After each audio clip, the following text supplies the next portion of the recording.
Most church planters can care for people, but may not know how to build systems of care. Most can develop leaders individually, but often not know how to build a leadership pipeline. Most church planters are very gifted communicators, but they aren't sure how to build a system of communication. Well, when you think of key systems in your church, many of you probably think of things like financial systems or assimilation system, perhaps a leadership system, maybe a communication system. Hopefully you think about a disciple-making process or system. The reality is that when a pastor can't build systems and structures that support ministry, the only people who are really cared for or empowered are those who are in close proximity to the planter or those who already have a relationship with the pastor. This, of course, will limit the size of the church to the relational capacity of the planter. One way to overcome that limitation is to develop systems that are not dependent upon you as a planter. But I want to encourage you, as you consider the practical issues surrounding systems and structures, that you just be reminded that the church is not a building. The church is not a weekly gathering. The church is not a program. But the church is the people that God has called out of the world and sent back into the world to redeem and renew the world. Therefore, your systems and structures should fuel mission. I would contend that your system should have a bent towards missional engagement outside the walls of your church.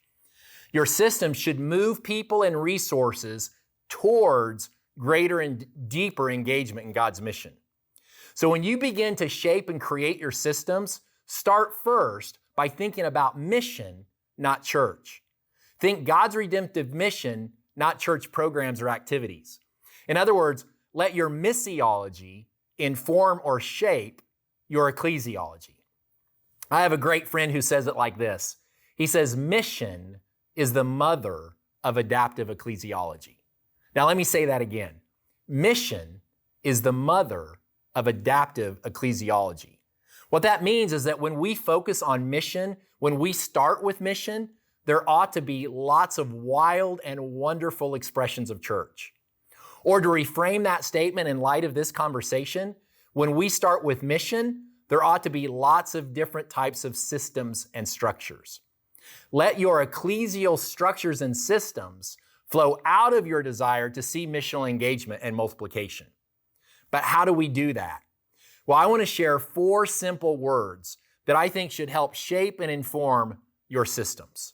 The first word is the word mobilize, or you might insert the word empower here.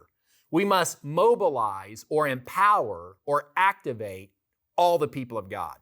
Here's the key. No strategy will reach every kind of person except a strategy that mobilizes every kind of person. So you need to ask some questions like this. How will you help the people in your church hear from Jesus and discover their unique calling to engage in mission? How will your leadership pipeline empower people to think and act like a missionary and start new things? How will your financial systems move more and more people to be mobilized into God's redemptive mission?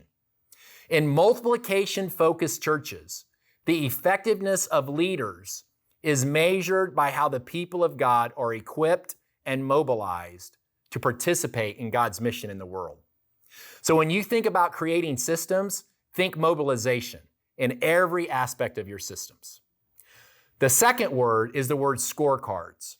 How will you measure the success of your systems? And again, think along the lines of mobilization and ask questions like, how many people have been sent out as missionaries into their neighborhoods and workplaces? How many people are sharing meals with lost people? How many times do people have lost people in their homes? How many spiritual conversations are taking place every week? So in other words, create new scorecards to count and measure how well your systems are working. The third word is the word apprenticeship. I think one of the best ways to describe the disciple-making process is with the word apprenticeship. If you've never been involved in a trade, the phrase or the word apprenticeship or process may not be familiar. Yet the image of being an apprentice communicates many of the key ideas of disciple-making. An apprentice is a person who is learning by practical experience a trade or a calling. This is accomplished under the guidance of a skilled worker. The apprentice learns from observing and being in the presence of the one who has experience and wisdom in a particular trade. So, a disciple maker is someone who is apprenticing others into the likeness of Jesus. Disciple making or apprenticeship into the ways of Jesus isn't an incidental activity. It is fundamental. In a church that is focused on multiplication and movement, systems and structures are geared. They must be geared towards disciple making. Discipleship is the engine for everything. Without it, the church will drift away from its core calling. So as you think about developing your systems, ask, how will every single leader and every single role in the system apprentice the next leader? And then the last word is the word adaptive, or another word here might be the word agile. The point is that we are living in a rapidly changing context. We must be willing and able to adapt and change. We have to be agile.